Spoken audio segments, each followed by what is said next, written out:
El martes pasado, el Congreso del Estado aprobó una serie de reformas que buscan proteger a las mujeres. Hoy particularmente hablaremos del acecho, que ya por ley está tipificado como un delito en Coahuila.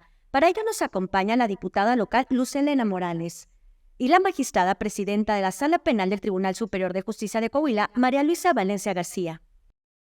Para entrar en materia, quisiera hacerles una pregunta personal. ¿En algún momento de su vida ustedes han pasado por el acecho o han tenido algún conocido que haya pasado por esta circunstancia?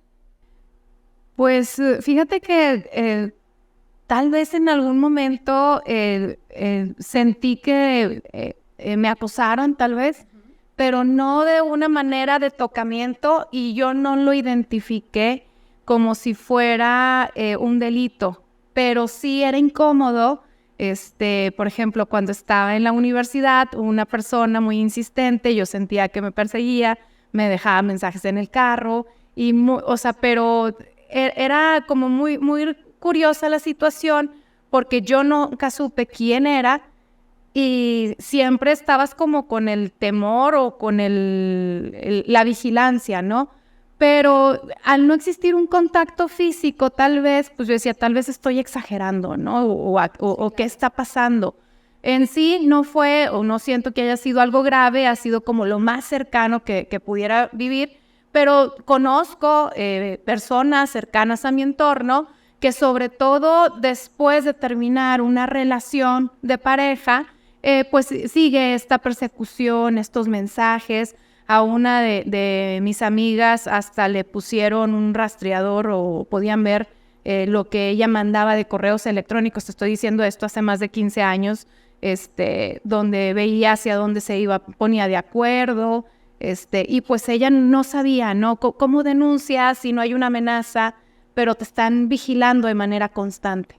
Entonces, tengo casos cercanos. Yo creo que ese ha sido el que más me ha impactado, de una amiga con su expareja, de lo que yo pudiera tener aquí en mi entorno.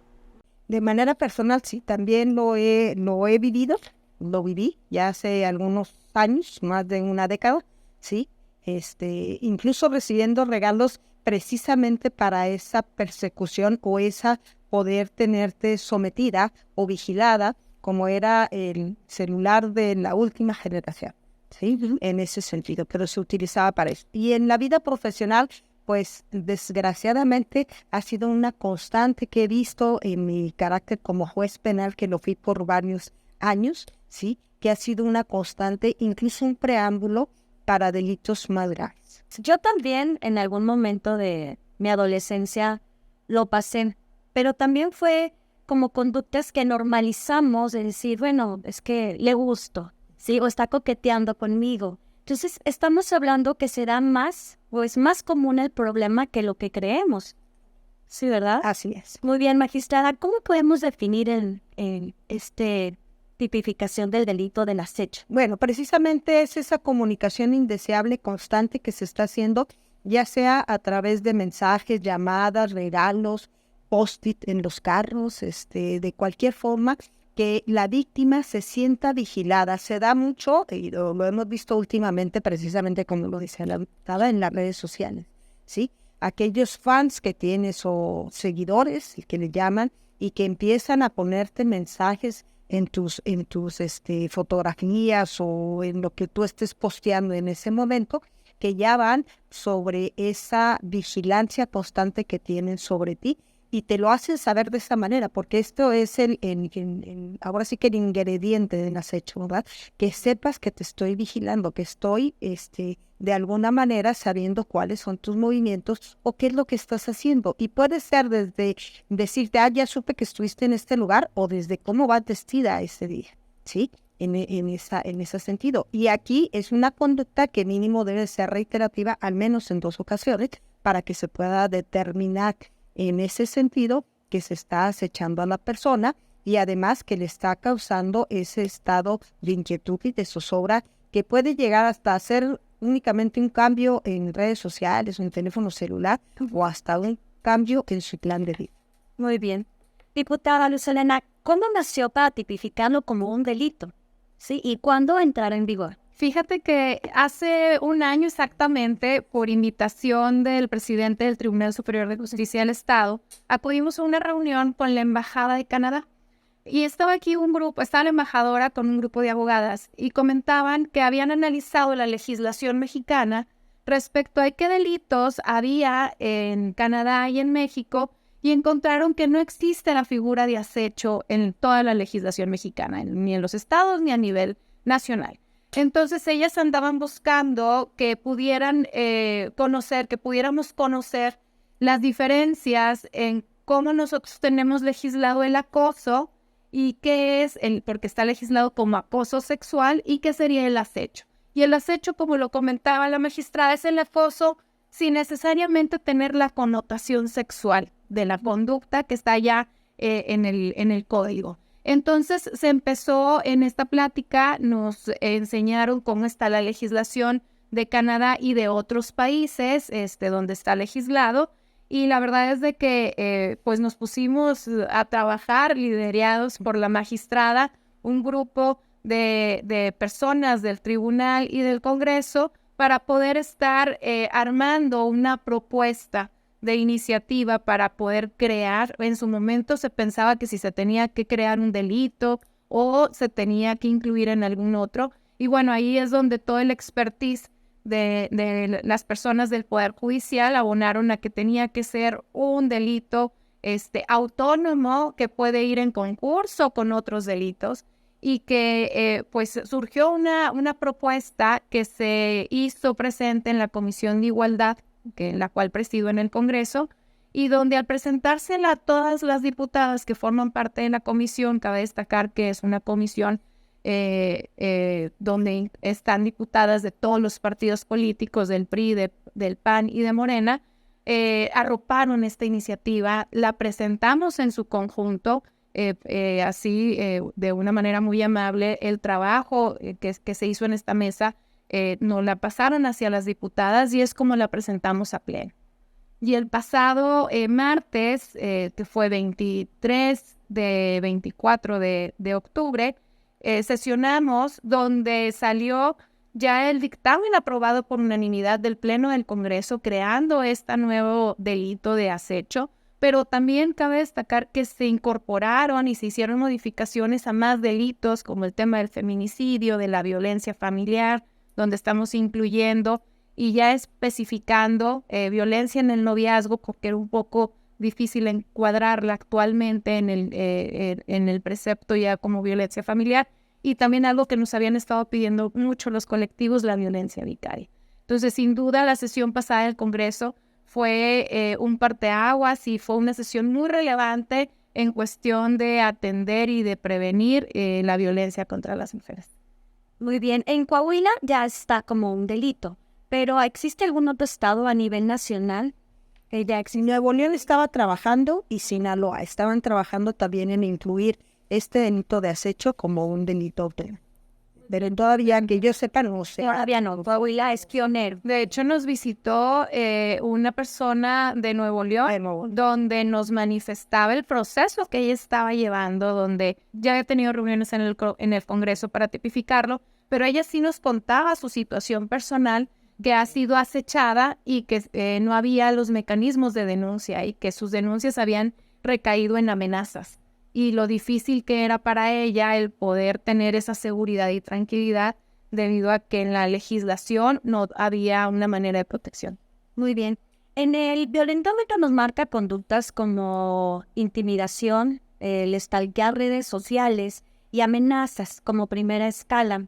Claramente, esto sería una advertencia como para conductas más agresivas, como un antecesor a las conductas agresivas. Bueno, como ya lo comentó la diputada y lo hemos venido comentando aquí, el delito de acecho, por lo general, quien lo hace tiene una personalidad abusiva. Se ha visto que esta personalidad es de abusiva o que pretende el sometimiento de la víctima, ¿sí? Hay un abuso de poder o una violencia escondida en él. Y también se ha visto, por la experiencia que se ha tenido en los feminicidios que se han dado, siempre ha sido el preámbulo del acecho, ¿sí? Ya sea con una persona que la haya conocido sobre todo con las exparejas, como bien lo señaló la diputada, siempre fue anterior a la agresión ya más mortal y más grave, ¿sí? Ha sido el acecho hacia la víctima. Te estoy vigilando, te estoy viendo. ¿Cómo te atreves a saludar a fulanito? ¿Cómo estás en este sentido? Incluso hace tiempo uno de las personas que cometieron este hecho delictivo le habló a un familiar cercano para decir que ya había terminado con la ingrata que había estado saliendo con un compañero de trabajo, cuando él me lo había permitido. Ya tenía como 2 años de divorciados, ¿sí? Ese sería el ejemplo que te digo respecto al acecho como preámbulo del delito de feminicidio. Y es que platicábamos que a veces tendemos a normalizar ciertas conductas. Y aquí marca una pausa donde tenemos que aprender a poner límites, que también es hacer consciente a la sociedad, a las mujeres, a los hombres, de hasta dónde está el límite, hasta dónde podemos llegar y qué tanto pueden llegar a nuestra vida. Porque entonces si pasamos ese límite ya estamos incurriendo en el acecho. Sí, porque luego nos habían comentado, oye, el cortejo ya no se va a poder hacer. No, claro que se puede hacer, claro que a las mujeres y a los hombres les gusta el cortejo. Algo bien importante que hay que también destacar, la figura de acecho no es un tipo penal exclusivo para mujeres. También eso es importante tenerlo en cuenta. Lo que no está permitido es esta vigilancia constante, que ya sienta insegura la persona, porque al final de cuentas no le dices nada, pero te haces presente. En casos más graves, una es por redes sociales y la otra hasta las personas llegan a entrar a los domicilios, ¿no? Recordemos un caso bien clarito de acecho en los últimos años, lo que pasó con la jugadora del América, que había estado siendo acosada, que lo podemos manejar de manera conceptual o como sinónimos, acecho como acoso. Solamente, y lo reitero, en el Código Penal, acoso está con la índole sexual. Por eso se quiso diferenciar con un nombre distinto. Entonces, estos mensajes casi de que en algún momento vas a ser mía, pues ya te están infundiendo miedo. Si ya sabes que te están persiguiendo, ya sabes quién es la persona, porque se hace presente, ¿cómo lo denuncias? O recae en este tipo de amenazas. Entonces, sí, no pretender que luego queremos ser exageradas y que ya no queremos este cortejo y el romanticismo y estamos en contra del amor. No es eso. Como dices, hay que respetarlos, ¿no? Comentarles algo bien importante y que me gustaría leerlos, cómo quedó estipulado el acecho, con qué conductas están. Por ejemplo, la primera dice, la que vigile, persigue o busque su cercanía física. Recordemos que estos son acercamientos no deseados y reiterados. Quien establezca o intente establecer contacto con ella a través de cualquier medio de comunicación o por interpósita persona.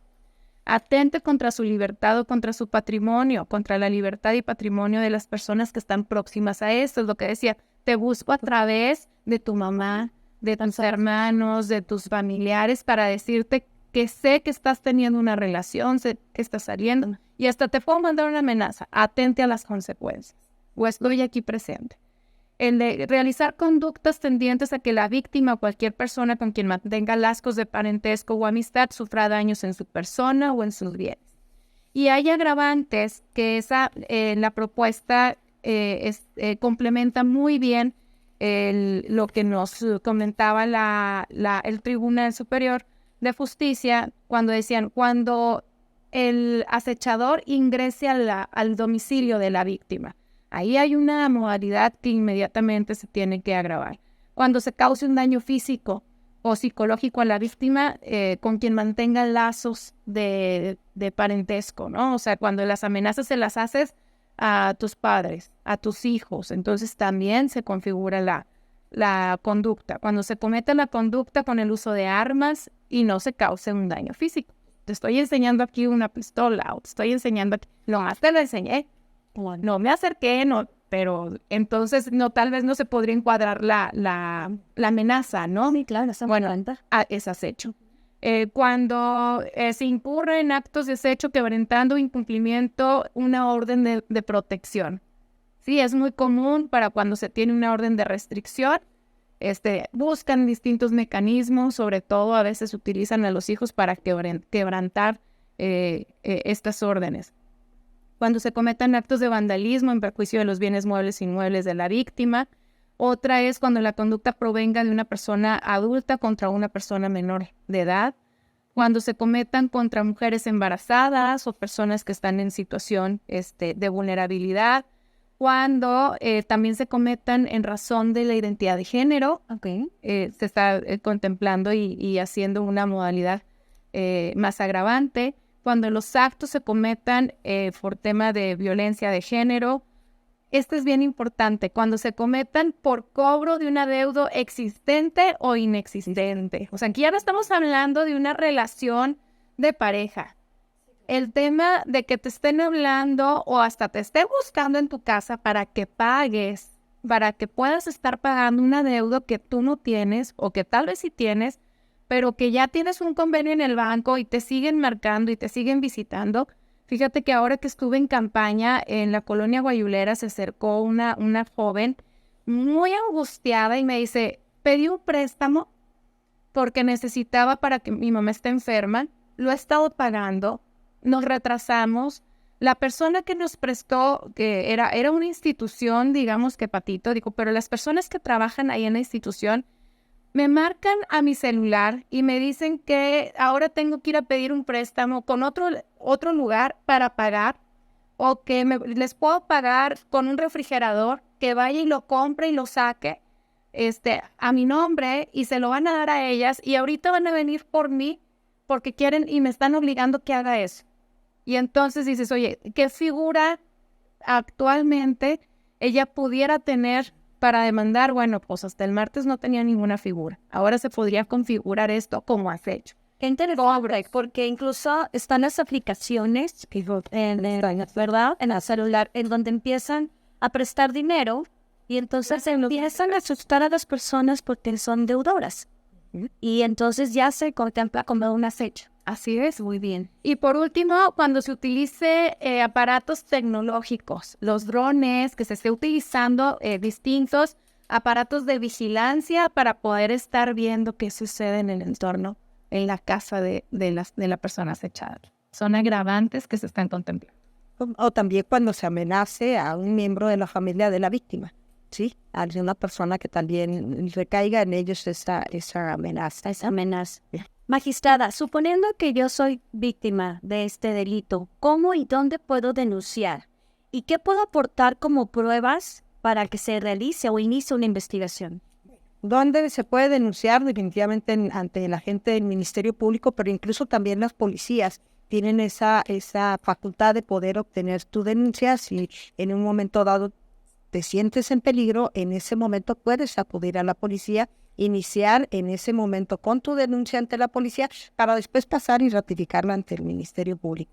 ¿Qué es lo conveniente? Bueno, que si es a través de algún dispositivo electrónico, tomar las capturas de pantalla, si es a través de un correo electrónico o de las redes sociales de Facebook, poder documentar ese tipo de mensajes que tengan para que los puedas aportar como prueba, ¿sí? En ese sentido.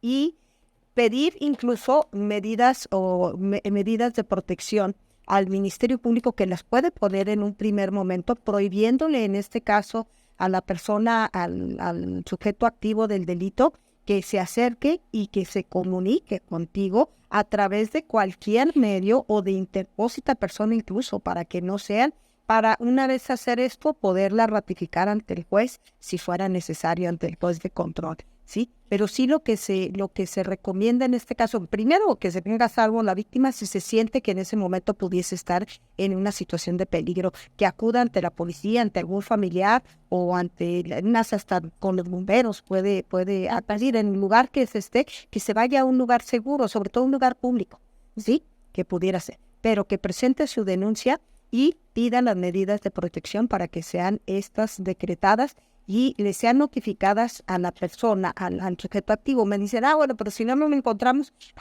eso ya será la tarea del notificador, pero el Ministerio Público de inicio y como vaya, como medida de protección, tendrá que determinarlas para ordenar que se le notifiquen a la persona. No es necesario que esté el sujeto activo ahí para que se puedan tomar esas medidas de protección. Incluso si se van a la notificación ante el juez de control, tampoco es necesario que esté el sujeto activo en ese momento, ¿sí? Se le harán saber a través del notificador. Muy bien, esto significa que yo en el momento que inicio este proceso de denuncia, yo puedo contar con esa medida cautelar para que no se acerque y que él esté enterado que yo puse esa denuncia. Así es medida de protección, es una medida de protección que precisamente veíamos ahorita que la diputada nos estaba haciendo saber el contenido de las agravantes, que si se quebranta esa medida de protección, se va a agravar el delito de desecho. ¿Qué quiere decir? Ya me dijeron que no me puedo acercar, ya me dijeron que no puedo comunicarme con esa persona y lo hago, ¿sí? Bueno, pues aparte que se concursa el delito con desacato, se te agravará el delito de acecho, ¿sí? Se te castigará con mayor severidad porque estás quebrantando una medida de protección que se está imponiendo por parte de una autoridad, ya sea la ministerial o por el juez de control. Muy bien. Luz Helena, al haber cambiado de residencia o modificado mi rutina, ¿puedo yo solicitar una reparación de daño? Mira, la ley de atención a víctimas es quien es la encargada de ver todo el tema de la reparación del daño, y ahí pues tendríamos que ver el tema psicológico. Sin duda yo creo que hay que seguir fortaleciendo mucho y haciendo conciencia de lo que habla la ley de víctimas, y en cuanto a lo que es la reparación del daño, porque aquí es, oye, pues el Estado tendría que reparar el daño, que tiene instituciones para poder estar brindando la atención psicológica, pero pues una vez acreditado el delito, pues el agresor es quien también tendría que tener esta responsabilidad de hacer la reparación. Yo siento que cada vez son más las personas, el Tribunal Superior de Justicia está haciendo en verdad una labor enorme en cuanto a la capacitación, a la sensibilización de estar juzgando con distintas perspectivas y poder estar viendo no nada más una pena o una sanción administrativa, sino ir más allá, que es la estabilidad de las víctimas, y esto pues sin duda la emocional es lo más importante. La reparación del daño integral, ¿no? Lo que se llama una reparación del daño integral, que también lo contiene nuestro Código Penal como una sanción. Sí, que si la víctima sí lo desea, si lo hace valer, ya sea directamente o a través de un asesor jurídico, también tendrá derecho a que se le pague todos los gastos que haya generado por atención psicológica, como lo ha dicho la diputada, pero si hizo algún cambio de trabajo, perdió alguna situación, vamos a pensar que el agresor haya sido un compañero de trabajo, o sin caer en el hostigamiento sexual y en el acoso sexual, sino que sea por acecho, por algún compañero o incluso una persona que esté en un puesto mayor que el de ella, y eso provoque que ella se tenga que cambiar o pueda tener una oportunidad, definitivamente tendría también la oportunidad de demostrarlo para poder pedir una condena en reparación del daño. Muy bien, una vez que ya esté hecha la denuncia y que ya se haya hecho la investigación, ¿cuál sería el castigo para las personas que incurran en este delito? La pena impuesta en la ley es de 6 meses a 2 años. Está considerado como un delito no grave. Esto es importante, que es importante hacer la denuncia, porque si después hubiera un delito mayor, ya alguna agresión física, sexual, como lo comentamos al inicio, y que esta fue propuesta de aquí de la magistrada, que el delito fuera concursable, que también pudiera ir, primero es acecho, pero también se te está juzgando por la lesión, por el feminicidio, como también lo estamos poniendo. Entonces, puede ir con una pena mayor cuando pues se cometen distintas conductas delictivas, que si lo incluyéramos nada más en la descripción de una conducta delictiva, se quedaba con una sola pena. Entonces, eso es lo importante, que es un delito autónomo. Ahorita comentaba, magistrada, que este delito es impersonal, así puede ser para hombres y mujeres, pero en este caso también tenemos pues una estadística donde nos dice que las mujeres son más propensas a manifestarlo, ¿no? Sí, las estadísticas que maneja el propio INEGI, que mide el tema de violencia contra las mujeres, y hablamos a cuanto percepción, porque otras son las estadísticas que manejan en cuanto a sanciones, denuncias, nos habla que en Coahuila 7 de cada 10 mujeres en algún momento de nuestra vida, mayores de 15 años, hemos sufrido al menos un acto de violencia, en cualquier tipo de su modalidad o de tipo. Llámese violencia física, psicológica, sexual, en el ámbito en casa, familiar, en la escuela o en el ámbito público. O sea, lamentablemente nadie está ajeno, nadie estamos exentas de tener algún episodio de violencia en nuestras vidas.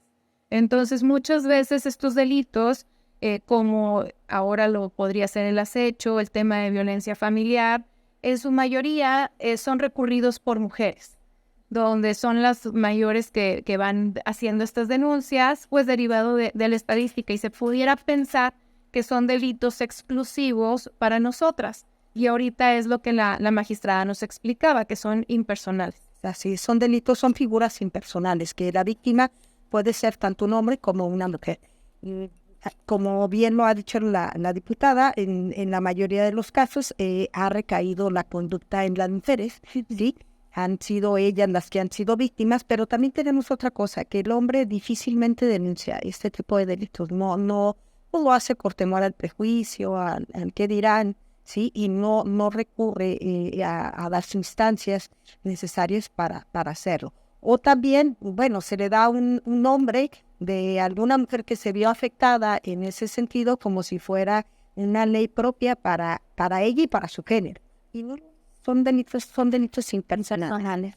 Muy bien. ¿Cómo vamos a dar a conocer o cómo van a dar a conocer entre el personal esta reforma de ley para que cuando llegue la víctima sea atendida de una manera contundente y que no revictimizarla, ¿verdad?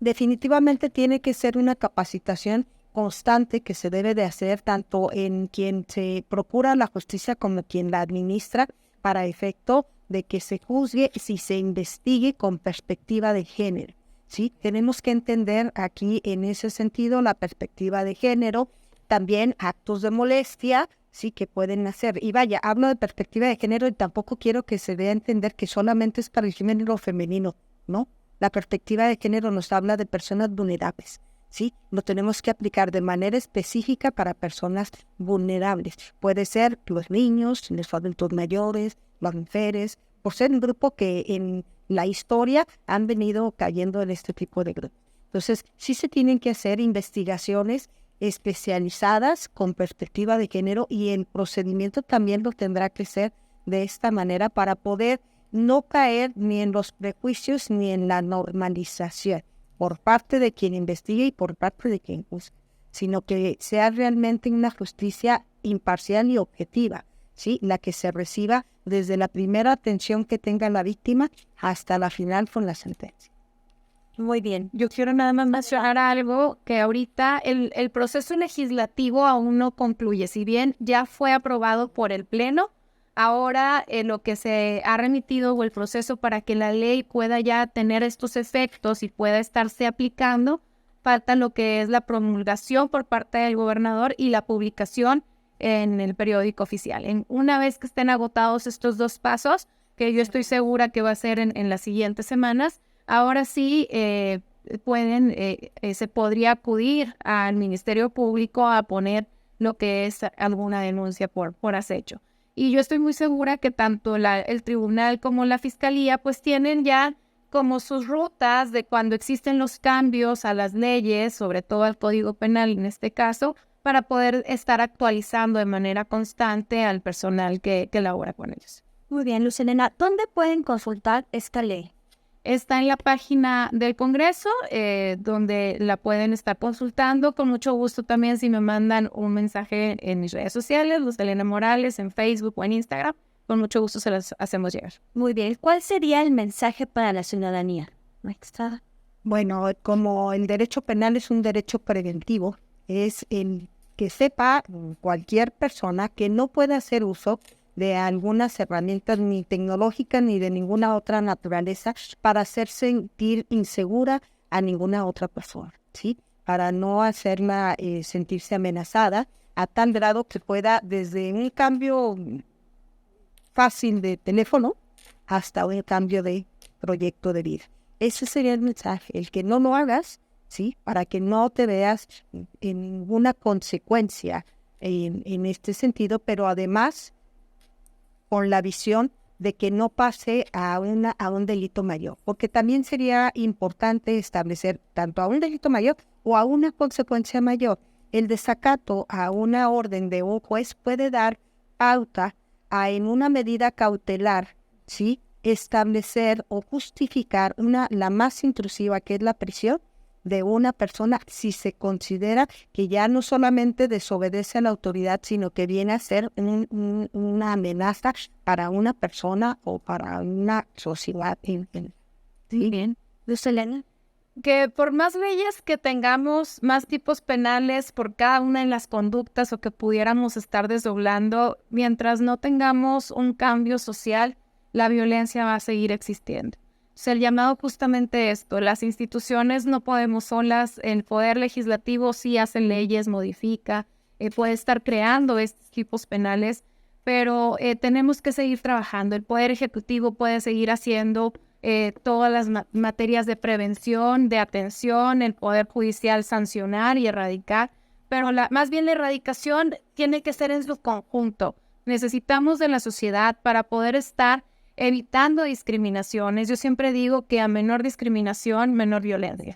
Entonces necesitamos como sociedad reconstruirnos para poder estar viviendo en armonía, para poder estar respetando la diversidad en la que ahora vivimos y cómo ha evolucionado la sociedad. Las mujeres ahora, en su gran mayoría, muchos trabajan fuera de casa. Bueno, ¿cómo podemos apoyar a las que trabajan fuera de casa, pero también a las que se quedan en casa? Entonces, en esta nueva sociedad donde confluimos muchas personas, muchas diversidades, bueno, es momento de poder estar promoviendo el respeto, la tolerancia para poder evitar conductas de riesgo y sobre todo enseñarles a las nuevas generaciones pues que no necesitan de un castigo o una pena para poder ya no hacer circunstancias que atenten contra la vida o contra otras personas.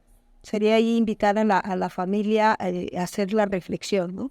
Hacer la reflexión de a dónde queremos llegar y hasta dónde queremos llegar, como sociedad, como familia, como personas, ¿no? Ahora te dicen que las nuevas técnicas educativas para los hijos, sobre todo los que tenemos pubertos, es a través de la reflexión. Así es, magistrada. Acaba de tomar un punto muy importante que es la familia. La importancia de la familia en cada una de las personas que lo conforman, porque ahí es donde se siente, pues es su zona segura, ¿no? La familia. Y si la familia está informada, podemos apoyar más a nuestros jóvenes a que tengan este conocimiento, ¿verdad? Y que puedan hacer uso de la ley conforme así nos lo permita. Así es. ¿Verdad? Muy bien. Muchas gracias, Luz Helena. Magistrada María Luisa, muchas gracias por Gracias por la invitación. Gracias.